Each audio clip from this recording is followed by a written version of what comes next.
You are Frankie Farius. Mr. Farius, you're charged with 2 cases. You're charged with driving while intoxicated. You're also charged with assault of a family member. Right off the bat, this judge wastes zero time. 2 charges, DWI and assault of family member. That combo? Not light. One impacts your driving record forever. The other can define how the system views you for years. Watch closely.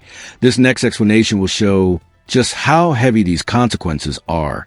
You're facing up to a year on the assault case and or a $4,000 fine. And on the DWI, you're facing up to 6 months in jail and or a $2,000 fine. What have you guys worked out? So for he's pleading time served on the DWI, 13 months deferred on the assault conditions. Okay.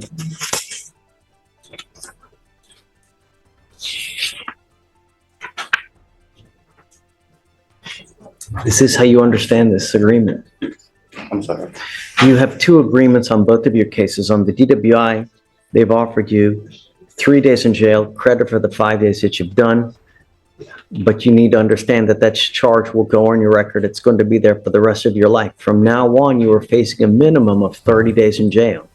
Notice how the judge emphasizes, anytime you get pulled over, that's not just a warning. It's a legal reality. Once you've got a DWI on your record, every traffic stop becomes a background check in real time. Question for you guys. Do you think one mistake should follow someone for life, or should there be a limit to how long it haunts you? So this time served, it's a minimum of 30 days in jail. Anytime you get pulled over, an officer's going to look at your record, they're going to see this. What do you think they're going to do if you smell like alcohol or dope? Right. I would never, even if you've had a sip of alcohol, I would not get into a car because it is a humongous risk.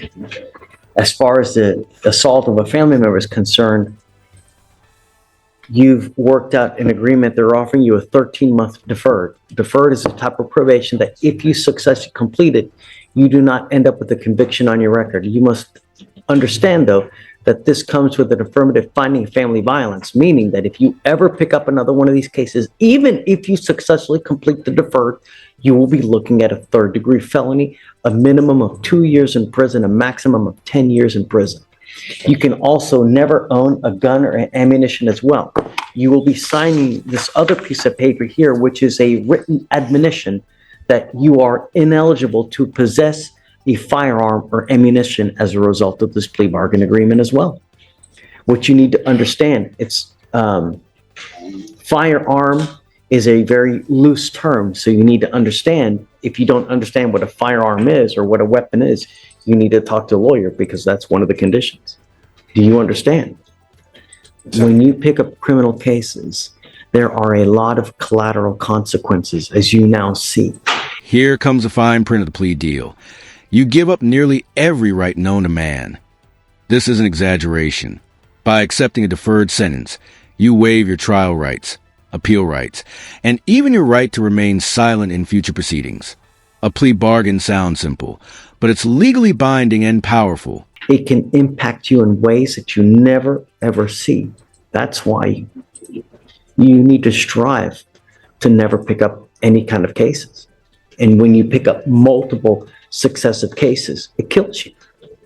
And now you're ending up with these things, with both of these. Anytime you come into a contact with an officer and they look at your record, you think that you'll get the benefit of the doubt. Be careful. Now we're seeing emotion clash with legality. Frankie feels judged literally and figuratively, while the courtroom language remains cold and procedural. This is the classic courtroom tension. Human frustration versus legal precision. But did you catch the judge's next move? He reminds Frankie that saying, "I didn't do it," kills the plea entirely. All I'm going to tell you is be careful. Now, part of the agreement on the deferred, you need to also understand you give up nearly every right known to man by entering this agreement. If you fail to live up to the terms of this agreement, we will issue a warrant for your arrest, put you in jail, and now you're looking at an entire year that you authorize to put you in custody if you violate this. Do you understand? For you to complete this successfully, you have to do a Batters Intervention Prevention Program, what's called a BIP class. This is a 15-week I'm sorry, is it it's 18, right? 18-week class that you have to go to one time a week for 8. You don't have to do this. You can set your cases for trial if you don't want to do this. Well, look, if you have that kind of attitude and you go into it, The attitude, Judge, is just, I mean, I understand, I messed up. I messed up. It's no one's fault but mine. I understand that, but y'all really treated me like I'm constantly getting in trouble for it. I'm not. I mean, I understand. I got a DUI and I ended up catching another. criminal court, did you think this was going to be rainbows and gumdrops? No, I didn't think that. I'm just, it's just. And here's the thing, though, Mr. Farius, what you need to understand is if you think it was bad here, that's what you're saying to me now. If you think it's bad now, wait till you get out there in the free world with even more conviction on your record. This is where it gets real. The judge refuses to accept a guilty plea if the defendant insists they're innocent, which is exactly what's supposed to happen. You can't legally plead guilty while denying the crime. Still, it's wild how fast this escalates. From plea deal to set it for trial in seconds. Life will only get more difficult with the more convictions that you get. I hadn't been getting in trouble for the past year. I got that DUI in 2020. I have not been in trouble for it since then. So y'all treating me like if I'm constantly getting in trouble for it. And I'm not trying to be rude. I'm really not. How did we treat you that you're constantly in trouble? Tell me. It's a conversation. No, but Nathan, I want him. How did we treat you in what way? I mean, I'm not saying y'all treating me in any way. It's just like the way you talk to me. I have I'm just a hardened criminal. All I did was I was young. I made a mistake. I was 20. I made a mistake. I was drinking. It was just a mistake. Please do not admit to committing the offenses. They actually haven't been found guilty yet. You mean how I'm talking to you right now? Yes, sir. I'm telling you what to expect. And I understand that, And but I'm telling you how it's going to affect you. and I understand that. And I'm telling you that you can't own a gun. That's fine. No problem. You can't own any ammunition. That is fine. No problem whatsoever. If you pick up another assault like this, you're looking at 2 to 10 in the penitentiary. See, but I didn't assault nobody, but I You're pleading understand. guilty to assaulting. But I understand. You're- I'm not going to take your agreement. If you're telling me you're not guilty, then we're not going to do it. That's how this works. You're pleading guilty and admitting that you committed a crime. Okay. If you stand up here and say you didn't commit a crime, No, then you're not pleading this guilty. isn't like, it's not a game. And I'm not going to let you Understand that. plead guilty if you're not guilty. If you're not guilty, then let's try it. I'm not taking your plea of guilty if you're not guilty. That's it. At this point, I politely request that we reset this case, short distance, have the client's appearance be required. Well, hold on a second. How old is the case? I mean, the case is from 20, it's 510 days old? No. We set the case for trial today. That's it. And I'm not here to play games. If you're either guilty or you're not guilty, but we don't plead people guilty when they're not guilty. That's not a game that we play here. And understand, the way I talk to you now is in hopes that you don't pick anything up in the future, because I haven't. do you know how many times I hear that? I'm pretty sure you hear it on an everyday basis. I'm sure you do. But I am one of those persons that means it when he says it. I'm going to hit the pause button. You pick up a case in 2020, and now you pick up a case in 2023. I'm going to hit the pause button here. What you're getting upset about is actually the language that the judge is required to say.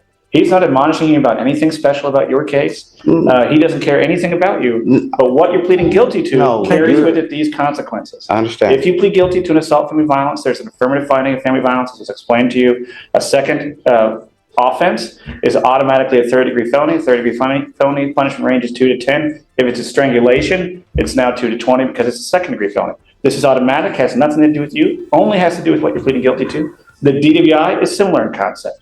If you plead guilty to DWI today and get convicted, which is what you're planning on doing, the second one is automatically a Class A misdemeanor with a maximum punishment of a year in county or a $4,000 fine. That has nothing to do with the facts of your case and your level of guilt. It's just the fact that you are pleading guilty.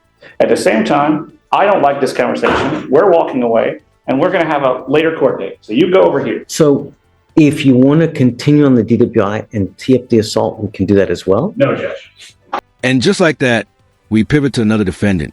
New face, new charge, same room. Notice the rhythm of this courtroom. Case after case. Quick sentences, faster judgments. The justice system doesn't pause. For the viewers, do you think the speed helps justice or makes it mechanical? With him, we're not doing any pleas. At your request, we'll set the case for trial. I'd ask for 30 days. I'll have a conversation with him. And if he wants to do the plea, we can do the plea. And he will come up here with the proper understanding. It's not a big deal, but we either set it today or we. I'll just set it today because it'll be long enough that we can have a conversation. Almost So- 30 or so days, Judge. Yeah, November 19th. It's over 30 days. Yeah. Okay. It's not that. It's just that I don't remember when Thanksgiving is. Which is a week or two after that, so we're fine. It's that Tuesday, so it's the Tuesday before. Tuesday, the week before. Correct. We're fine. Okay, 11/19 it is on both cases. Is Ramona in the back? Do I need to go talk to her? Yes, no. Well, I'll tell them, but don't let Oh, them leave. Nathan, you're fine. It's a good day. Thank you, Ramona. You're welcome. Who said my name? Yeah. This is Mr. Wiley, another plea, Your Honor. It's not a big deal. Good morning, Mr. Wiley. Good morning, sir.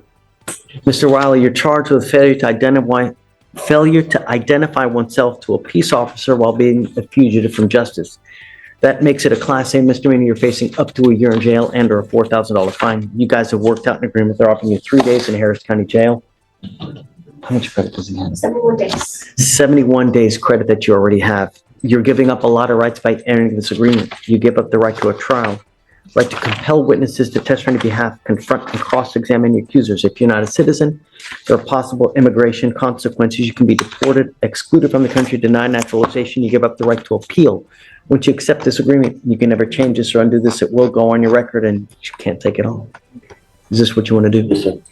You need to also understand, Mr. Wiles, that from now on, you will be facing a minimum of 90 days in jail for any cases that you pick up. Do you understand?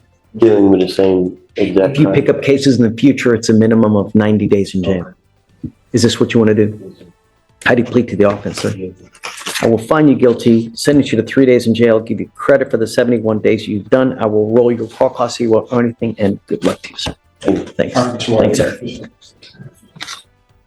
Good morning, ma'am. Ma'am, you were charged with theft. You're facing up to 6 months in jail and or $2,000 fine. You're going to do probable cause. You have the right to remain silent. Anything you say can or will be used against you. You have the right to have an attorney present. If you cannot afford one will be appointed to you, ma'am. Yes, Judge.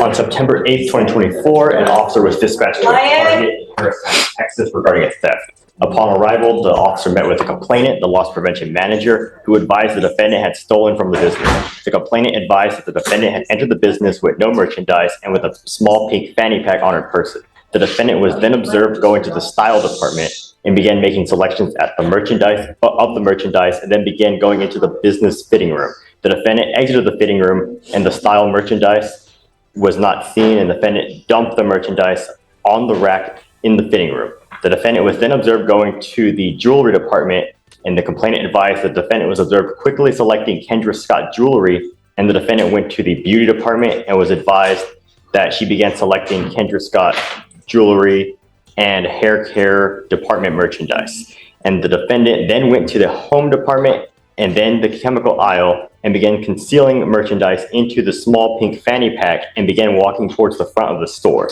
The defendant passed all points of sale without rendering payment for the items, and the total amount taken was $103.92 And where did you say this is from? at Target. Got it. Okay. Ms. De La Cruz, I'm going to find that there's probable cause to go forward with your case. How old are you, ma'am? 19. What do you do for a living? I go to school, Where do you go to school? Chemo Medical Institute. Okay. Are you working as well? Not currently. Who do you live with? My parents. Are they here today with you? Okay. Like I said, I'm going to find probable cause to go forward with your case. I'm ordering you now as a condition of your bond not to go to any Target stores whatsoever.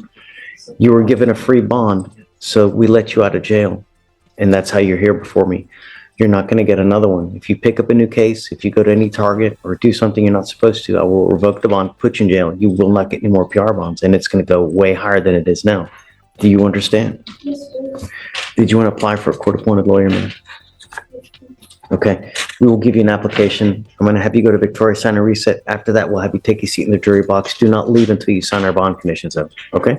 Where do I go for it? First, we're going to have you sign a reset, and then we need to give you an application for an appointed lawyer. I need to know everything about you, and then we'll have you take a seat in the jury box.